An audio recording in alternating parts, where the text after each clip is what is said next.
Ya estamos. Bienvenido, Elías o Juan, María, Cristian, Luby, Michelle y los demás van a estar añadiéndose ya mismo. Estamos 10 personas. Esperamos que estén 20 personas, pero se van a ir añadiendo en, en los distintos momentos. Bien, vamos a dar lectura entonces a Romanos 1:18, ¿no? Luego presentaremos la diapositiva, Romanos 1:18.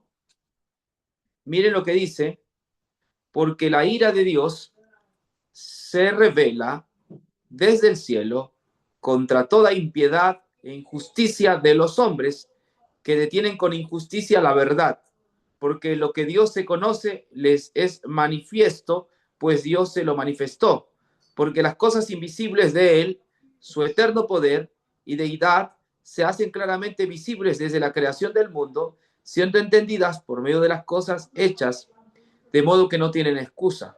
Pues Dios, habiendo conocido a Dios, no le glorificaron como a Dios, ni le dieron gracias, sino que se envanecieron en sus razonamientos, y su necio corazón fue entenebrecido. Profesando ser sabios, se hicieron necios. Muy bien, Pablo en el verso 18 va a explicar por qué razón es necesario la salvación por la gracia, la salvación únicamente por la fe. Entonces Pablo está mencionando que una de las razones por las cuales es necesario que uno se salve por la fe es por el tema de la ira de Dios. ¿Y qué tiene que ver, qué relación tiene la ira de Dios con el Evangelio? ¿Qué relación tiene? ¿Cómo es que Pablo, luego de haber hablado de que no se avergüenza del Evangelio, porque el Evangelio es poder de Dios para salvación a todo aquel que cree, al judío primeramente, y también al griego? Luego dice que en el Evangelio se revela la justicia de Dios por fe y para fe, como está escrito, mas el justo por la fe vivirá. ¿Cómo es posible que en el verso 18 Pablo, en lugar de seguir hablando de las buenas noticias del Evangelio, en lugar de hablar de la cruz, de hablar de la justicia de Cristo, de el amor de Dios manifestado en Jesús, en el 18 inmediatamente aborda el tema de la ira de Dios? Esto preocupa a algunos teólogos que no saben explicar por qué razón Pablo hablaría de la ira de Dios cuando está hablando del Evangelio. Y la propuesta que yo les estoy dando es que Pablo va a justificar por qué debe salvarse el hombre solo por el Evangelio. Pablo va a tener que justificar eso. Y creo que como buen jurista, porque Pablo era jurista, recuerden, era conocedor de la Torá, de las leyes. Entonces Pablo encuentra en el tema de la ira de Dios una forma de entender que el hombre no tiene escapatoria, ya que la ira de Dios lo señala, lo acusa. Entonces, como la ira de Dios lo señala, lo acusa, su único lugar donde él tiene que ir para salvarse es a través del Evangelio. ¿Entiende? El Evangelio es como una especie de ciudad de refugio. No sé si ustedes se acuerdan, en el Antiguo Testamento, cuando alguien cometía un delito, un pecado, entonces esta persona, si quería salvar su pellejo, tenía que ir corriendo a una ciudad que se llamaba la ciudad de refugio. Una vez que llegaba a ese lugar, nadie podía tocarlo. En ese lugar, ese fulano estaba salvaguardado, ¿no? Era un lugar de protección, algo así como Nueva York, ¿no? Que es una ciudad también de refugiados.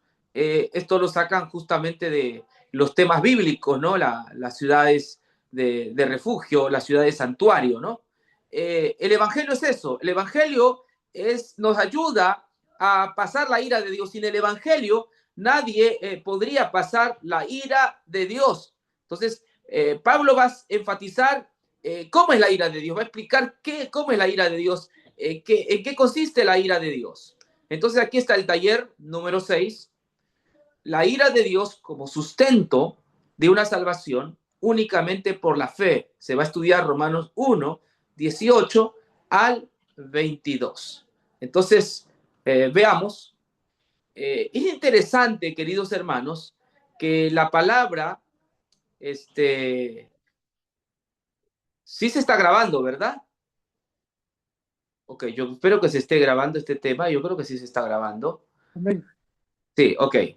Fíjese, la palabra en griego, usted puede anotar ahí, ira es orge.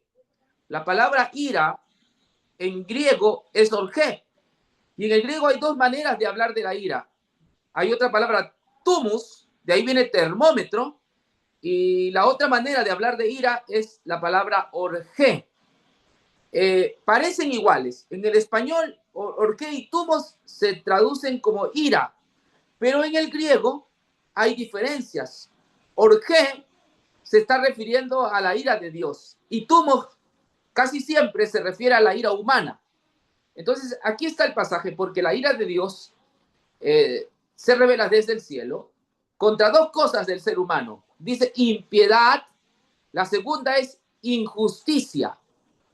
Ya vamos a estudiar qué significa esta palabra impiedad. En la palabra griega es asebeía.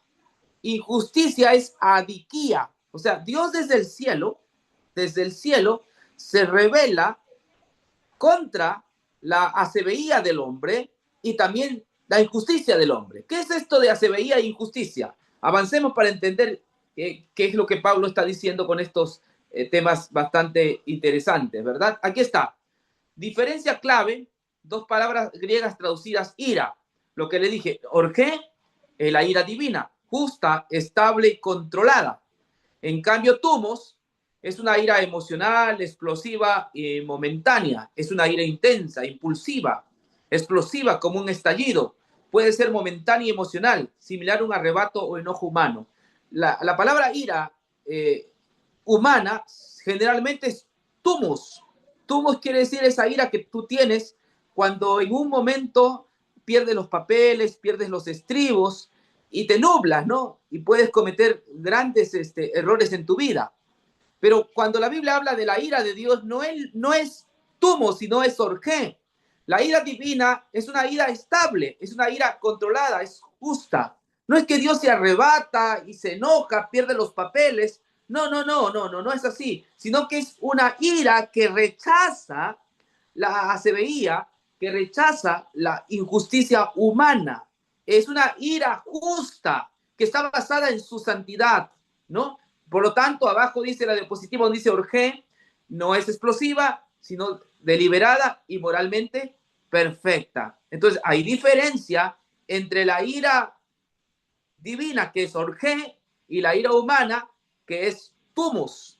Entonces, casi siempre, y en todo el libro de Romanos, Pablo cuando habla de la ira divina va a usar la palabra orge, no va a usar la palabra tumus. En Apocalipsis se usa algo de tumus, ¿no? Para referirse a Dios, pero eso tiene que ver con el día final. Cuando Pablo habla de la ira, está hablando de esa ira de Dios que no tendrá por inocente al culpable. Esa ira que rechaza todo lo que es pecado porque Él es un Dios santo, pero no necesariamente Él está enojado o ha perdido los estribos. Aquí hay otra diapositiva donde ustedes ven tumus, se usa para ira en el Nuevo Testamento. El Nuevo Testamento usa tumus para enfatizar la certeza de un juicio futuro, la magnitud y terror de ese juicio, la inevitabilidad de la ira final de Dios sobre los impíos. Eso está en Apocalipsis, lo que mencionaba, ¿no? Pero en Romanos, todos los pasajes de Romanos se refieren no a tumo, sino a orge. Romanos 1:18, por ejemplo, la ira se revela desde el cielo, ese es orge. Romanos 2:5, día del juicio y día de la ira, ahí es orge. Romanos 2:8, ira e indignación contra los impíos, esto es orge. Romanos 3:5, Dios juzga con ira, esto es orge. Romanos 4:15, la ley produce ira, esto es orge. Romanos 5:9, salvación de la ira por el evangelio. Romanos 9:2, vasos de ira preparados para la instrucción, es orge. Romanos 3:4 y 5, gobernanza humana, ejecutores de ira, aquí es orge. Entonces, todas estas palabras se repiten a lo largo de Romanos para hablarnos del rechazo que Dios tiene hacia la impiedad e injusticia del ser humano. No está arrebatado, no ha perdido los papeles, sino que su misma naturaleza santa exige que el pecador reciba el justo pago por sus pecados. Eso es Jorge en el libro de Romanos. ¿Ok? Sigamos. La ira de Dios en Romanos. La humanidad, según Romanos 3:9, está bajo pecado. Toda la humanidad está bajo pecado. ¿Por qué? Según Romanos 3:19-20, que vamos a estudiar en otra clase, el hombre ha violado la ley de Dios. No solo uno, sino toda la humanidad. Que toda la boca se cierre y todo el mundo sea hallado culpable ante Dios. La ira de Dios no solamente es aplicado sobre los no creyentes, sino sobre todo el mundo, porque toda boca se debe cerrar ante el juicio divino. No hay nadie que ha podido cumplir la ley, no hay justo ni aun uno. Entonces Pablo toma el tema de la ira para decir la salvación tiene que ser por la fe, porque el hombre no ha cumplido el estándar divino, no ha cumplido con la ley, no ha satisfecho a la ley, entonces está bajo la ira de Dios. El hombre debe ser castigado. Y la única manera de que el hombre salga libre de esa ira, de ese castigo, solamente es a través del evangelio. ¿Se da cuenta cómo Pablo defiende la tesis? ¿Se acuerdan de la tesis? La tesis está en Romanos 16-17. Ahí Pablo dice que únicamente a través de la fe en Jesucristo el hombre alcanza la justificación, la vida eterna. ¿Por qué tiene que ser a través del evangelio? Porque el hombre no ha podido cumplir la ley. Y como no cumple la ley de Dios, la ira de Dios está bajo el hombre. Y si este hombre quiere ser libre de ese juicio, de la ira de Dios, tiene que abrazarse de Jesucristo, tiene que confiar en el evangelio, tiene que confiar en la obra de Jesucristo. Es la única manera de estar libre en el juicio, en la ira divina. Sigamos avanzando. Pablo hablaba de que la ira de Dios se revela contra dos cosas del hombre: impiedad, aceveía; injusticia, adiquía. Impiedad tiene que ver con Dios, porque está con Dios. El hombre falta de reverencia a Dios. El hombre ha idolatrado, ha rechazado a Dios, es indiferente. Este es un pecado teológico. Esto significa la impiedad, es decir, el hombre ha rechazado a Dios. El hombre se ha desviado de Dios, ha cometido impiedad. Entonces la palabra impiedad está más relacionado con lo que la relación con el hombre, ¿no? Dios con el hombre. El hombre ha cometido impiedad al separarse de Dios, al idolatrar, al rechazar a Dios, al no tomar en cuenta a Dios. El primer mandamiento dice: amarás al Señor tu Dios con todo tu corazón. El hombre ha cometido el pecado de aceveía, de impiedad, al tomar a otros nombres en lugar de Dios. No le ha dado el primer lugar a Dios. Por lo tanto, la ira de Dios se revela contra ese pecado que no le quiere dar gloria a Dios. Pero hay otro pecado que el hombre ha cometido, y esto es horizontal, con su prójimo. Nosotros hemos violado el estándar divino al abusar de nuestro prójimo, al engañar, al robar, la corrupción, los daños, por ejemplo, las guerras que hoy día están en Medio Oriente. Eso nos habla de la injusticia humana. Injusticia al no honrar a nuestros padres, injusticia al no proveer para nuestros hijos, injusticia al aprovecharnos del vecino, injusticia al hablar mal de nuestro prójimo. Entonces, evidentemente, el hombre tiene dos pecados: un pecado para con Dios y un pecado social, un pecado con su prójimo. Por cualquier lado que se ve el hombre, no escapa de la ira de Dios. Hemos sido impíos en nuestro corazón, hemos atesorado justicia para nosotros y nos hemos olvidado de darle gloria y honra a Dios. Entonces hemos cometido el pecado de aceveía, hemos cometido pecado, y también hemos sido injustos con nuestro prójimo de manera social. Entonces este es el problema del hombre: ha pecado contra su Dios, pero también ha pecado contra su prójimo, ¿no? Sigamos viendo. Otra palabra que dice, esta me gusta: los hombres que detienen con injusticia la verdad. Es increíble que haya hombres, según Pablo, que detienen con injusticia la verdad. O sea, estos hombres conocen la verdad, saben la verdad, pero lo que hacen es la detienen. Esto se conoce como catecho, ¿no? En griego: detener, apresar, sujetar con fuerza, reprimir activamente. El hombre aprisiona y mantiene bajo su poder a la verdad. Y esto es cierto. Hay mucha gente que hace daño con la religión en esta tierra. Si sabían, si he escuchado de hombres que en el nombre de Dios han abusado de los niños, personas que haciéndose pasar de ministros han hecho grandes estafas, saben la verdad, pero no la quieren predicar, siguen aprobando sistemas que son corruptos, sistemas que son tipo secta, cultos que no son para nada basados en la Biblia, sabiendo la verdad, no quieren glorificar a Dios, sino que ellos tratan de aprovecharse de este tipo de cosas. Entonces, eso es de tener la verdad, saber la verdad, pero no enseñarla. Hace muchos años yo estuve en un convento conversando con un cura, un sacerdote. Yo había escrito mi primer libro y yo le ofrecí a este sacerdote obsequiarle mi libro, pero él me dijo, no, yo no voy a aceptar que me lo des gratuitamente. Sacó de las ofrendas y me pagó $20. Le dije, el libro no cuesta $20, no cuesta 10. Él me dijo que tú predicas la verdad. Nosotros, en cambio, no podemos predicar la verdad porque si no, ¿de qué vivimos? ¿Cómo nos alimentamos? De alguna manera existen sacerdotes que entienden que el sistema al cual ellos están supeditados no está conforme a la Biblia, no están basándose conforme al Evangelio, son conscientes pero detienen la verdad. Al promover sistemas de esa manera, ellos están deteniendo ¿qué cosa? La verdad. Saben la verdad pero la detienen. La palabra verdad es aletheia. Dios es real, Dios es revelado, su poder es evidente, es aletheia, ¿no? Entonces estos hombres, ¿qué han hecho? Han detenido la verdad, conocen la verdad, saben que es la verdad, pero no, la suprimen y lo hacen con todas sus fuerzas, la sujetan con toda su fuerza. Y este estudio que quede para gente que de pronto está trabajando con la Biblia, pero no es honesta con lo que lee, sino que sabiendo la verdad la apresan, sabiendo la verdad la aprisionan, la esconden y no la enseñan al creyente, al pueblo, porque no les conviene. Esto también el Señor se acusa. Esto también es injusticia cuando uno detiene la verdad. Aletheia es verdad. Hay una detención de la. Yo no puedo creer que haya hombres que pueden hacer esto, pero sí hay muchos hombres que saben que es la verdad, conocen la verdad, pero como no les conviene, la apresan, la detienen. Esto me hace recordar en la época de Lutero, cuando la Biblia estaba encadenada en un convento, y Lutero tenía que ir a ese convento, abrir una llave y leer la Biblia, y aprendió allí el Evangelio.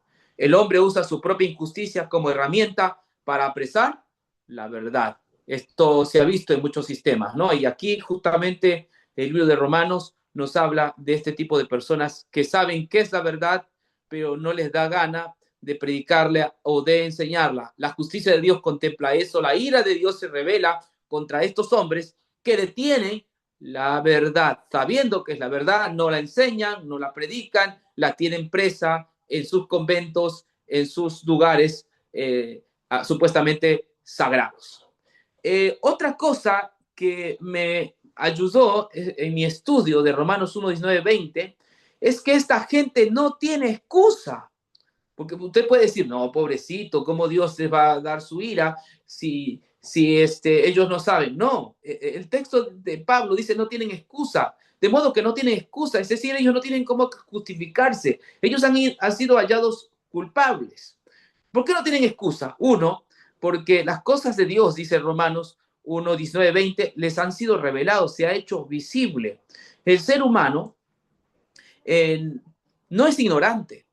La creación da cuenta de la existencia de Dios. Dice el Salmo, los cielos cuentan la gloria de Dios y el firmamento de sus manos. Nadie va a escapar ante la ira de Dios. No, yo no conocía a Jesús. Si bien es cierto, quizás no haya conocido a Jesús, pero sí ha podido conocer a Dios a través de las cosas creadas. Dios se hace visible al hombre a través de su creación. Hace poco el hombre salió a la luna otra vez, ¿no? Con Artemisa 2. Tomaron una foto sobre cómo era el mundo, ¿no? Tan pequeño es el mundo nuestro, pero también a la misma vez bello. Eso da cuenta de que hay un ser divino, todopoderoso, especial, que ha traído y ha creado el mundo. Y también ha creado la luna para alumbrarnos durante la noche. y ha creado el sol para alumbrarnos durante el día y para que haya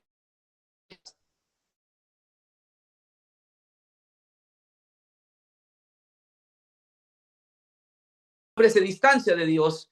El hombre quiere ignorar, pero hay un Dios que existe, es real, y este Dios se ha hecho visible en su creación. No podemos dudar de que Dios existe o no existe. Él existe y los cielos cuentan esa gloria de la existencia de un Dios inteligente, todopoderoso, que ha creado. Entonces, no hay dudas, aunque no conozcan a Cristo, pero los hombres no tienen excusa porque se sabe de la existencia de Dios a través de lo que vemos en la creación, los animales, los lagos, los glaciares, los peces, los animales terrestres, el universo, el ancho mar, todas esas cosas dan cuenta de la existencia de Dios. Y aquí Pablo lo está diciendo, de modo que no tiene excusa porque Dios le ha revelado, Dios se hace claramente visible a través de su creación. El hombre comprende y conoce eso, pero el hombre no quiere porque el hombre suprime la verdad.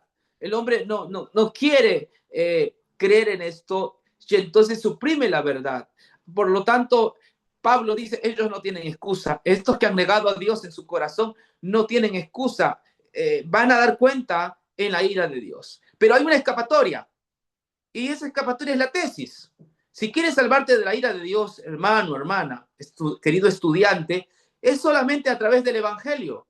No es por tus obras. Es a través del Evangelio, que es la obra de Cristo, que tú te libras de la ira de Dios. Por eso necesitamos del Evangelio. Necesitamos que en las iglesias nuestros pastores prediquen constantemente el Evangelio. Porque es a través del Evangelio como un pecador puede salvarse. Es a través del Evangelio que el hombre llega al lugar más alto, que es la salvación. Entonces, Pablo enfoca esto de la ira de Dios para hacerle consciente al hombre que éste no puede cumplir con las demandas de la ley de Dios por cuanto es pecador.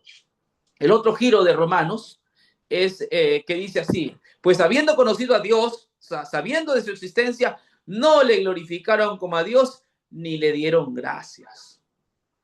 Qué tremendo, ¿no? No le glorificaron. Sabiendo que Dios existe, ellos dijeron, no, yo me creé, es por mi esfuerzo, todo el dinero que tengo es por mi esfuerzo, no nada que ver con Dios, es mi esfuerzo, le dicen a su esposa o le dicen a su esposo, es mi esfuerzo, no es Dios. Si ellos no le han glorificado a Dios, Dios que existe, que es real. Él hizo los planetas, él hizo la Vía Láctea, él hizo el Orión, él hizo las Pleiades, eso dice Jod, él hizo todas esas cosas, pero el hombre no le glorificó a Dios, ni siquiera le dio gracias. La ingratitud del hombre, el hombre rechazado a Dios, conocieron a Dios, sin embargo, no le dieron gracias, no le dieron pleitesía. El hombre rechaza, no le glorifica, no, y tampoco le da gracias, no reconoce la dependencia que tiene, no honra al Creador. Todas estas cosas son terribles. Hermana Luby, ¿tiene alguna pregunta? Sí, pastor. Con Con gusto. respecto a lo que estaba diciendo anteriormente sobre que el hombre sabe la verdad a través de la creación y la obra de nuestro Dios. Uh-huh. Pero, por ejemplo, ¿cómo podemos explicar o cómo puedo yo explicar? Por ejemplo, hay unas culturas, ¿verdad? Hay unas culturas en nuestros países de que pues el evangelio no ha llegado. Están como muy arraigados, muy centrados y hay personas ahí que tienen una fe tremenda en alguien todopoderoso, pero no es nuestro, o sea, ellos no conocen esa verdad que nosotros conocemos, que es el Evangelio, que es nuestro Señor Jesucristo, que solamente a través de Él vamos a ir por el Padre. Pero ellos viven con una fe tremenda de un Dios todopoderoso, porque la creación de Dios se lo ha demostrado. Pero entonces si esa persona se muere creyendo en ese Dios todopoderoso, pero no aceptó al Señor, ¿cómo le explico? ¿Se fue al cielo o no se fue al cielo? Usted ha hecho una excelente pregunta y Pablo la va a responder en Romanos 2.14. Le respondo ya que es el mismo tema, ¿no? Dice así, Romanos 2.14, porque cuando los gentiles que no tienen ley hacen por naturaleza lo que es de la ley, estos, aunque no tengan la ley, son ley para sí mismos, mostrando la obra de la ley escrita en sus corazones, dando testimonio su conciencia y acusándoles o defendiéndoles sus razonamientos. En el día en que Dios juzgará por Jesucristo los secretos de todos los hombres conforme a mi evangelio. Hay mucha gente que no conoce la fe evangélica, no conoce el evangelio, pero sí conoce un aspecto de Dios que es la creación. Y hay culturas que evidentemente van más allá y alaban a un Dios que no conocen, ese Dios creador, le rinden culto, pero no han conocido al Mesías.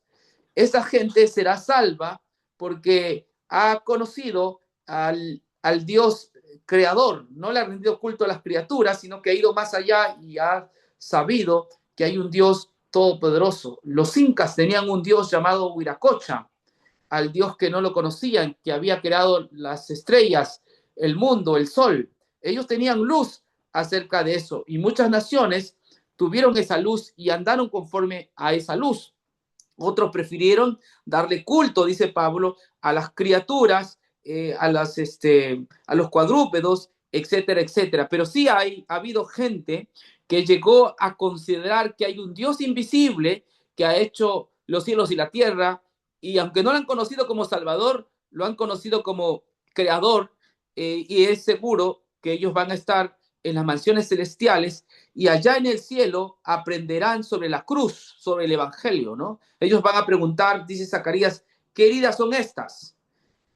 ¿Cómo así tienes herida? Le dirán a Jesús, y Jesús les explicará el plan de redención. Con ella fue herida en casa de mis amigos. Así que según Romanos, no hay excusa. Dios se ha revelado a través de su creación, y aquellos que no le han dado gloria y honra y han fabricado criaturas en lugar de Dios, van a dar cuenta.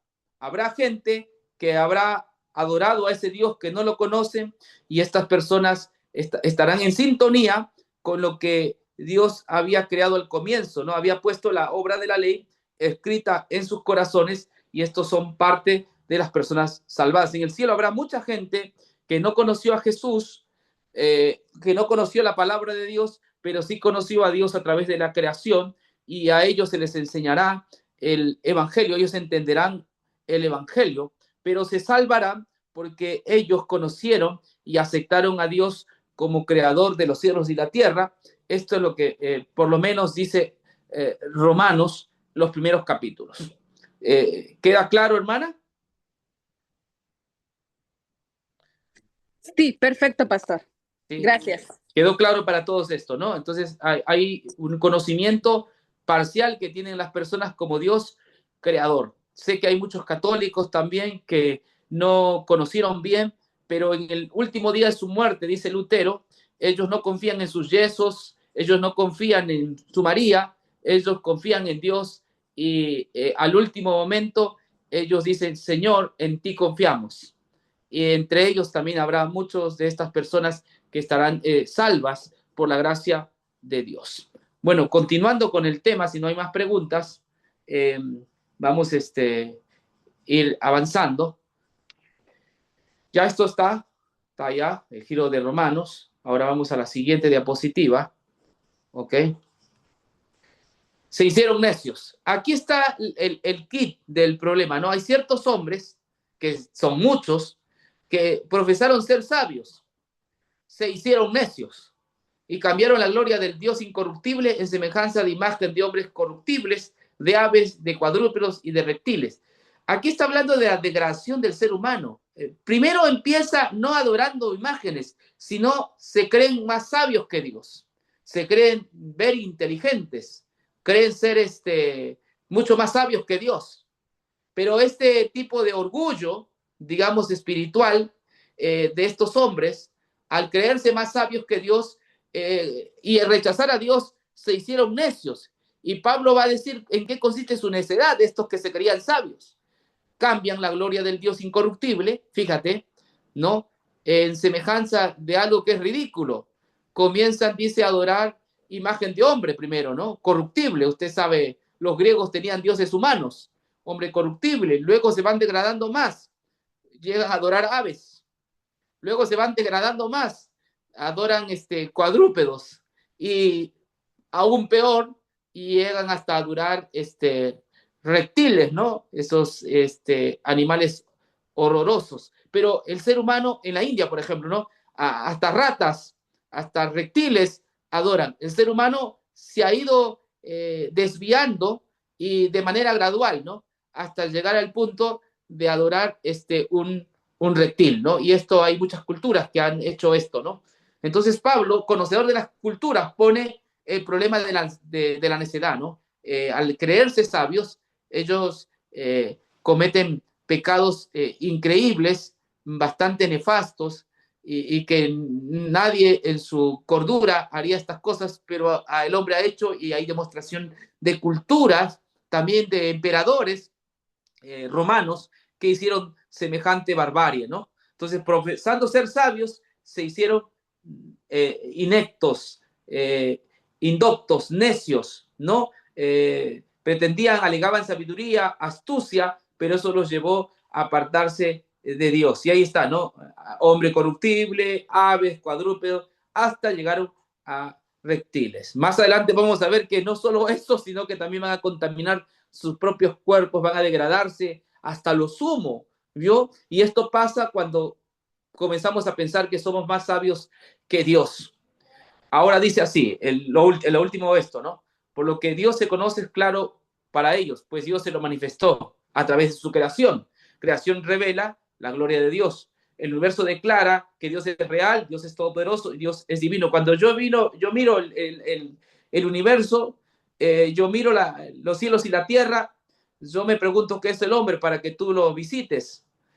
Cuando yo miro la gloria de Dios a través de su creación, me quedo impactado y no hay dudas, no tengo dudas de que existe un Dios inteligente que ha diseñado todas las cosas en su perfecto lugar. Hace poco escuchaba que si la luna se mueve de su lugar, impacta sobre la Tierra, ¿no? Y la podría destruir, pero la luna no se mueve, está dando vuelta en su misma órbita. Esto es algo increíble, ¿no? Ni tampoco se cae, ¿no? Hay toda una cuestión científica al respecto. Todo eso nos declara de que este mundo no ha venido por la casualidad o accidente, que todas las cosas se acomodaron de manera perfecta. Hay un Dios que ha puesto todo en orden. Hay un Dios que ha creado todas las cosas y a ese Dios le rendimos culto, en ese Dios creemos.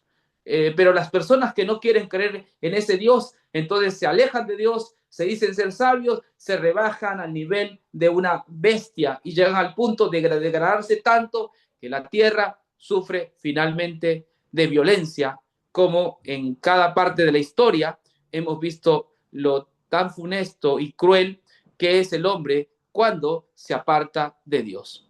En resumen, hemos visto hombres que saben la verdad y la detienen, ¿no? Saben la verdad y la detienen.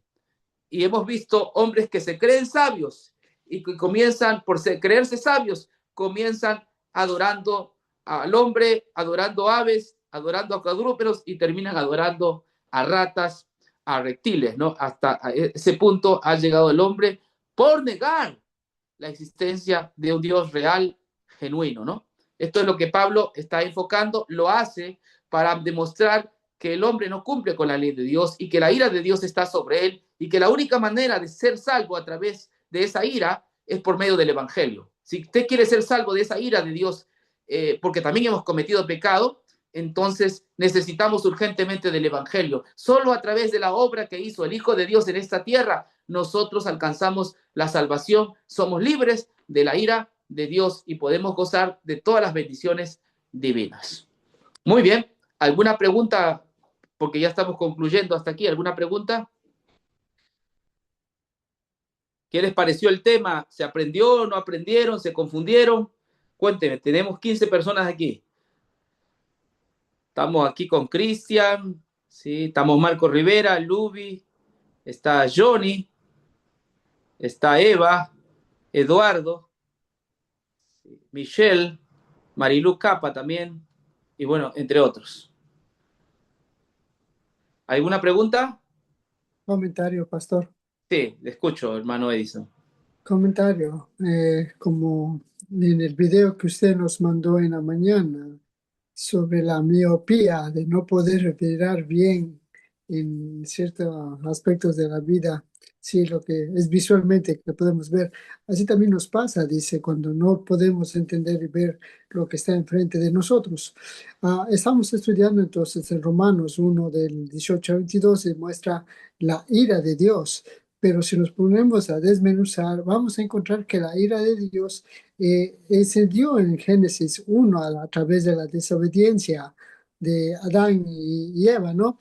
Pero voy a ir al profeta Isaías, que me gusta mucho estudiar y leerlo. Dice en Isaías 10:1, hay de los que dictan leyes injustas y prescriben tiranía. 2, para apartar del juicio a los pobres y para quitar el derecho a los afligidos de mi pueblo, para despojar a las viudas y robar a los huérfanos. Lo que usted estaba diciendo, la primera desobediencia es no glorificar a Dios con toda nuestra mente, nuestro corazón, nuestro ser. Y la segunda, lo que está diciendo a nuestro prójimo, pues la palabra de Dios, los mandamientos se reducen a 2, como está diciendo. Entonces, no hay uno bueno. No hay Digo, Perfecto, muy bien el pasaje que usted ha citado, hermano, corresponde a lo que estamos viendo. ¿Alguien más quisiera añadir, acotar, hacer alguna pregunta, comentario? ¿Todo está claro? Ok, entonces algunos me han escrito por interno. Si todo está ok, yo les voy a dar este video más tarde y a la misma vez sigan estudiando, porque ahora se viene la degradación del hombre. El hombre va degradando. Primero adora a hombre, o sea, listo, adoro a otro como si fuera un hombre, ¿no?